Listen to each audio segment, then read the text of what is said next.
what might be useful is, because economy mode is a little bit softer, it might help you deal with the torque because there is a lot of it. And if you're a new rider, you will struggle with the Guerrilla initially for sure. The reason you will struggle is because they decided to do tires based on the form of the tire rather than the function of the tire. So they give this thing 120, 160 section tires. They're really chunky, fat, heavy tires, and the heavy tires interrupts the ride quality, which is another weakness on this bike. But they designed it to look like it's like a block pattern tire. Yeah. And in the dry, it was fine, honestly. In the wet, this tire is one of the least grippy tires I have tested. Right? If you remember, on the way to work from the Vashi toll till here, there are those black patches of really glossy tarmac where they've patched over. I have been drifting sideways on the Guerrilla on all of them, and more or less at all of the speeds. All of the speeds means upwards of 60. But is it an issue also at low speeds? Not so much, but it's there. And I'm telling you, as a frame of reference, I have tested, let's call it 12, 14 motorcycles in the last 3 months, out of which at least 11 were in the rain at some point or the other. I have not felt this kind of a lack of confidence on anything else. So these tires are definitely terrible. In the dry, you'll be fine. In the wet, you're going to struggle. Unfortunately, 120, 160 is not the most common size. If they were 110, 150 like everything else, you just get a wide range of tires straight away, slap on something really sticky like a Road 6 or a Eurogrip Pro Extreme Pro or the H1 or something, and just you'd be gold. This tire size will cause a few hiccups, finding something to replace it with, but these Seats are only good for the dry. In the wet, they're not doing anything. That's disappointing. Yeah. When it is dry, when there is a corner in front of you though, this is a really responsive bike and you'll really enjoy riding it. So what Royal Enfield wanted to do was build a motorcycle that sits sort of halfway between the relaxed feel of a retro roadster, which is, let's say, the classic 350, and the full aggression of something much more modern like a KTM 390 Duke.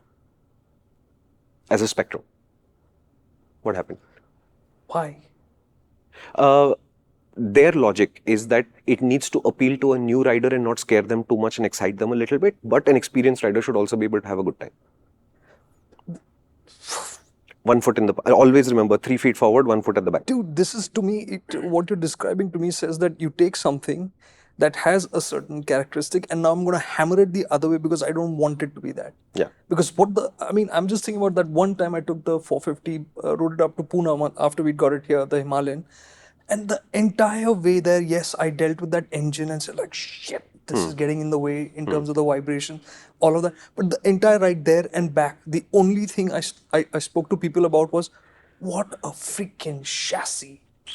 And like there are moments that you'll just remember about how it transitions, how beautiful it is in terms of agility. Yes. And which is why my expectations of this bike were quite different because of that personality that chassis showed. Yes, but Buddha has been very clear about this. If you expect, then you will also be disappointed. Dude, I swear, this is one straight to the heart for me, man. Yeah, so you're absolutely spot on. This is not on the same scale of greatness as the Himalayan chassis is by any stretch of the imagination. Because Royal Enfield could not find it in themselves to commit one way or another. If this bike was a lot more relaxed, there'd be a nicer Guerrilla in there. And if this bike was a lot more aggressive, there would be a nicer Guerrilla in there. This is trying to do too many things at the same time. It ends up getting a little bit confused. Can this corner? Yes. Will you have fun?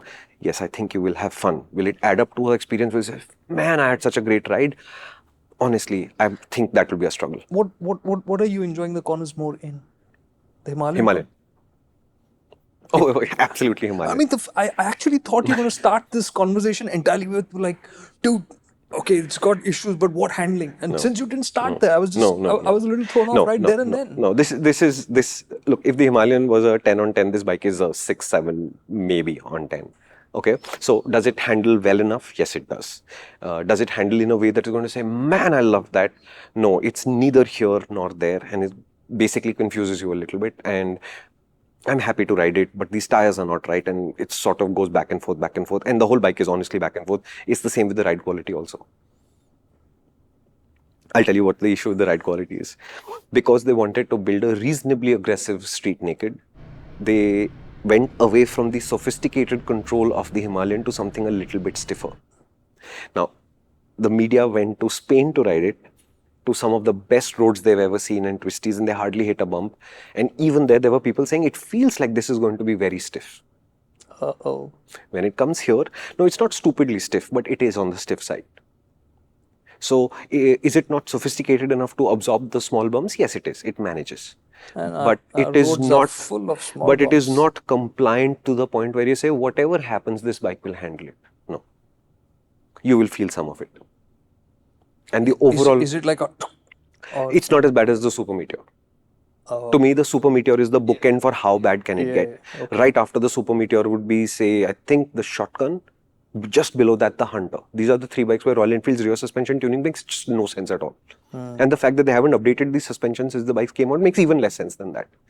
On the other bookend of this is the Himalayan and the Classic 350, which are two incredible suspension packages. The Himalayan, for that travel, to manage the attitude and poise of that frame over so many different kinds of conditions without feeling out of control. It's awesome.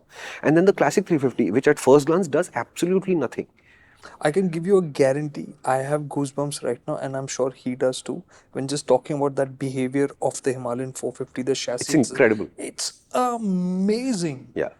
The suspension control on the Himalayan is just, I said in my story that it was a masterclass when we did the View.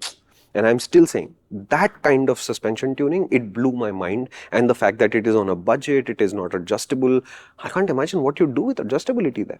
The amount of skill you would have to run out of the Himalayan suspension and then need adjustability, I can't even wrap my mind around that thing. Most of us wouldn't need it. Right? So we've put 3,000 kilometers on the Himalayan we have in the office. At no point have I ever felt saying, I need to mess with this a little bit.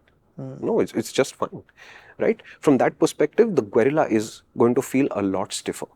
Is it uncomfortably stiff and don't buy one like I went for the Super Meteor or the Shotgun or the Hunter? No, it's not that bad. But I think this could have been a lot softer for our conditions and it would just feel more natural. And again, Royal Enfield is doing this strange thing where the preload is set to the lowest. It's not in the middle.